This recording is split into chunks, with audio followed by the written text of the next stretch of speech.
ገርገጭ ነገር ገጥሞኝ ነበር የሆነ ከኋላ መጥቼ ፈንክቻለሁ እና ስቲል እስካሁን አይረሳውም።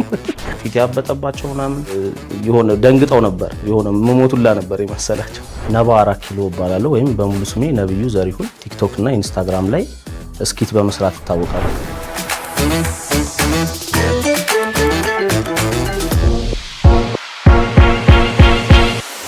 እንኳን ደህና ቆያችሁኝ። እዚህ ፕሮግራም ላይ ስለጋበዛችሁኝ በጣም አመሰግናለሁ። ልጅ እያለክ የቤት ስምህ ማን ነበር? ይሄ ከተሰማ አይፈቱኝ። ዊርድ ነው፣ ትርጉሙንም አላውቀውም ከነጨራሹ። እንቡሊ ነው የሚሉኝ ነበር። አሁንም በሱ ስም ነው የሚጠሩ? ወፋይ ነባ ብቻ ነው። የኔ ውድ ፍቅርና ጭንቅሎ ገጸ ባህሪያትን ከምን ተነስተን የፈጠርካቸው? የባልዮ ካራክተር እንዳጋጣሚ ስናፕቻት ላይ ነው ቤት ውስጥ ከከዝኔ ጋር የኮቪዱ ሰዓት መደበሪያ ስናጣናምን ፊልተሩን ስናየው ደስ ይላል ነገር አየነው። ድምፁ ኖርማል ሆነና ብዙም ፈን አይደለም። ድምፅ ከራሳችን ክሬት አድርገን የሰውየውን ድምፅ። ከዛ በኋላ ደግሞ የሚስትየዋ ካራክተር ነው የመጣው። የሚስትየዋ ካራክተር ሲመጣ የሆነ እውነተኛ ታሪክ የተከሰተ ነበር። የጓደኛዬ ተመርቆ ቤት ነበር ስራ አላገኘም ምናምን። እናትየው ና ቁርስ ብላ ምናምን ብለው ታካብደው የሚያሞቅልህ የለም ምናምን ብለው ያስነሱታል። ሲነሳ ሻይ በዳቦ ነው። እሱን ነገር መስራት ፈለኩኝና የሴት ካራክተር ፈለኩ። ያን ሰዓት እሷንም ስናፕቻት ላይ ያገኘኝ። ከዛ ድምፅ ነበረ። ድምፁንም ያው በራሳችን ክሬት አድርግ ነው እንደዛ ነው የመጣው። የጭንቅሎ ደግሞ ያው ለማብዛት ሲባል የሆነ ሰዓት ላይ ወንድሙ አድርገን አመጣ ነው። ከቤኪ 4 ኪሎ ጋር የተዋወቃችሁት ወላይታ ነው ወይስ? የተዋወቅነው ምግብ ቤት ነበረኝ። በዱቤ ነው የተዋወቅነው። ከዝኔ እዛ ነበረ የሚማረው እና ቤካ ጋር መጀመሪያ ላፍቶ ነው የተገናኘን። ከዛ በኋላ ግቢ ላይ ተገናኘን። ግቢ ላይ 1 አመት ከሞላቸው በኋላ እኔ ከዝኔ ጋር ሄጄ እንዳጋጣሚ ሳየው የሆነ ፋስት ፉድ ነገር የለም ነበር አካባቢው ላይ። ከጓደኛዬ ጋር ከፈተ ምናምን እና በዛ ቢዝነስ ደግሞ በጣም ተዋወቅን። እኛ ጋር መብላት ጀመሩ ምናምን። እዛ አከሰሩን መጣን። እንደዛ ነው ተወቃችን። አይነሱ አይደሉ እንግዲህ ያከሰሩን። ሼፍ መሆንህን ሰምተናል እና አሁንም ታበስላለህ? አረጋለሁ። ሬስቶራንት የመክፈት እቅድ አለ? ማለት ሁሌም አይምሮ ውስጥ ያለው ምግብ ቤት መክፈት የሆነ ጊዜ ላይ ይኖራል። ከዛ ውጪ ቤት ውስጥ ለማዘር ነው ባብስል። ምን ምግብ በመስራት ነው በጣም የምትታወቀው?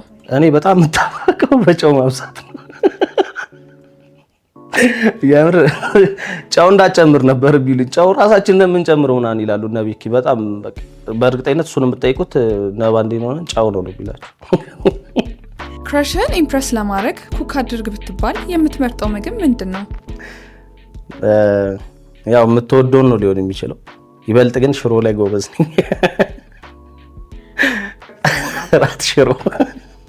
እየሄድክ የሚለውን ቃል ለምን ታውከው? እስከ መጨረሻው አልተውኩትም አለ ግን እንደ በፊቱ በየቪዲዮቼ እየተጠቀምኩት አይደለም። ሁሌም ይኖራል፣ አልተውም። አለርጂ የሚያመጣብህ ምግብ አለ? አለርጂ ያው የእንቁላል ነው። ብዙ ጓደኞቼ የሚያውቁት እሱ ነው። ከሱ ጋር ተያይዞ ያጋጠመ ነገርስ?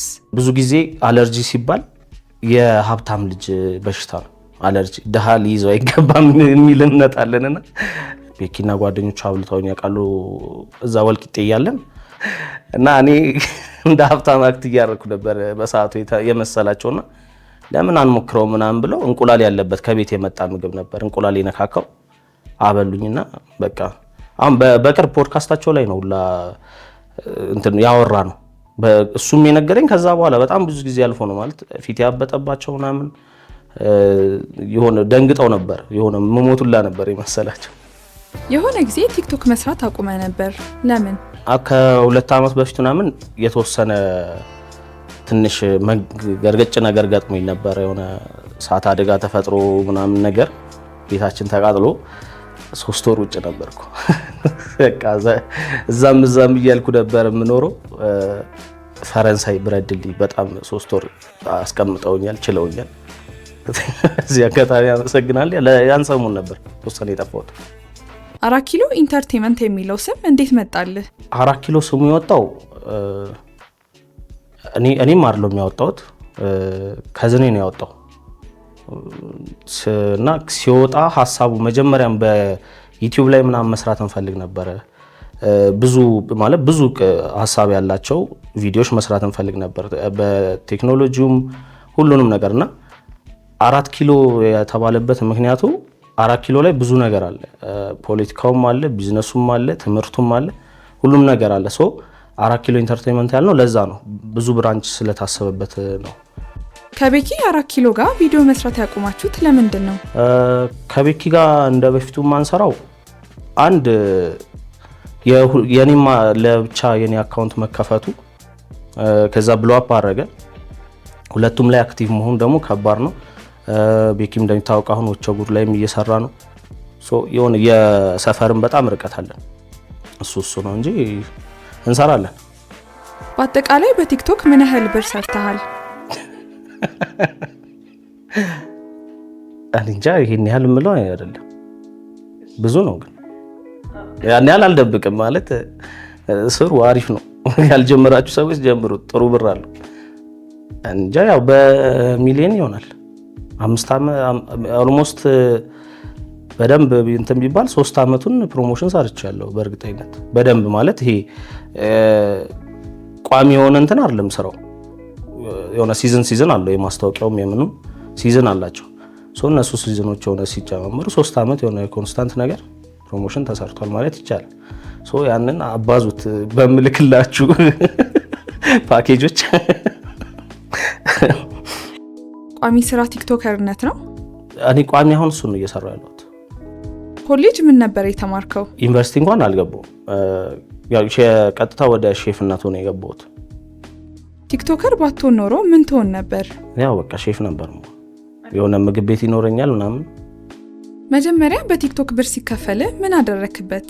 አላስታውሰውም፣ ግን በእርግጠኝነት ለእናቴ ሰጥቻታለሁ። እርግጠኛ ነኝ።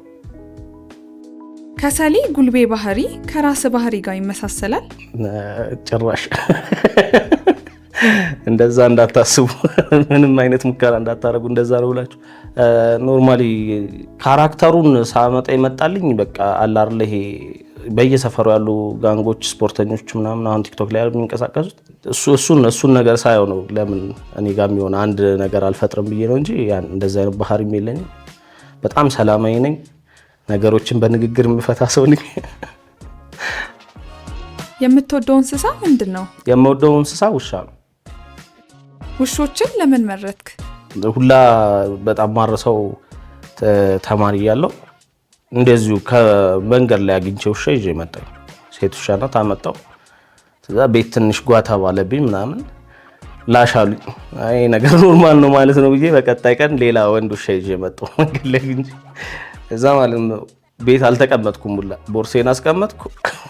ሁለቱንም ውሾች ነው የሸጡት ይባላል። እና በፊትም በቃ እንዲኖር አሁን ላይ የለኝም። በእርግጥ ትንሽ አሳዛኝ ነገር ነው። በህይወት የለም ነበረ ውሻ፣ ግን አሁን በህይወት የለም። እስቲ አሁን ይህን ቪዲዮ የምታዩ ውሻ እርጉዝ ውሻ ያላችሁ የሆነ ነገር ወየ በሉኝ። ልጅ እያለህ ጨዋ ልጅ ነበርክ ወይስ አስቸጋሪው? ሁለቱ ማለት አስቸጋሪም ነበርኩ፣ በጣም ጸባይኛም ሆኛለሁ። አስቸጋሪው በጣም አስቸጋሪ ማለት ይሄ እኔ አልሄድም አንቺ ጅለት ምናምን እስከሚባባሉ ድረስ ቤት ያን ያህል አስቸጋሪ ነበር። ከዛ ደግሞ ሌላ ቦታ ስገባ ሁሉም አዲስ ናቸው፣ አልተግባባቸው ምናምን። እዛ በቃ ከዛን ጊዜ ጀምሮ ዝምተኛው እንኳን። ከራስ ባህሪ አሪፍ የምትለው እና መቀየር የምትፈልገው ባህሪ አለ? በቀይረው ብዬ የማስበው ጸባይ ያን ያህል ተግባቢ አይደለሁም። ሰዎች እንደሚያስቡኝ አይደለሁም። ቪዲዮ ላይ እንደምታየው አይደለሁም። ሰዎችን ገና ለመጀመሪያ ጊዜ ሳገኛቸው ያን ያህል አክቲቭ አላወራምም፣ አልጫወትም። እሱን ነገር ብቀይር ደስ ይለኛል። ሌላው ጥሩ ባህሪ የምለው በቃ ነገሮችን ቀለል አድርጌ አልፋለሁ። እድሜ ስንት ነው? ትክክለኛው ነው ነገር ከዛ ከተራ አግብታል ነው የምባለው። እድሜ ስናገር 30። ሲንግል ነህ ወይስ? አሁን ላይ የለኝም። ልጅ ሆነ ከሰራኸው ተንኮል መቼም የማትረሳው? ልጅ ያለው ተንኮል ነው የሚባለው አይደለ? የሆነ ጠብቆ የሆነ ነገር ማድረስ። ኳስ ሜዳ እያለን የሆነች ነበረች ሰፈር ውስጥ ሌክዠሪ መኪና የሚይዘው ነው የነበርኩ መጫወቻና በብረት ምናምን የተሰራ ነበር እና የሆነ ከኔ በጣም ታላቅ ነው ያስቸግረኝ ነበር ይመታብኛል ምናምን እዛ በየተጫወቱ ቁጭ ብሎ የገና ሊመታ እየሞከረ ከኋላ መጥቼ ፈንክቻለሁ እና ስቲል እስካሁን አይረሳውም ባገኘኝ ቁጥር አባቴ በ10 ሳንቲም ዳቦ ሸወደኛ ነው የሚል ከአድናቂ ጋር ያጋጠመ አዛ ወይም አስቂኝ ገጠመኝ አለ?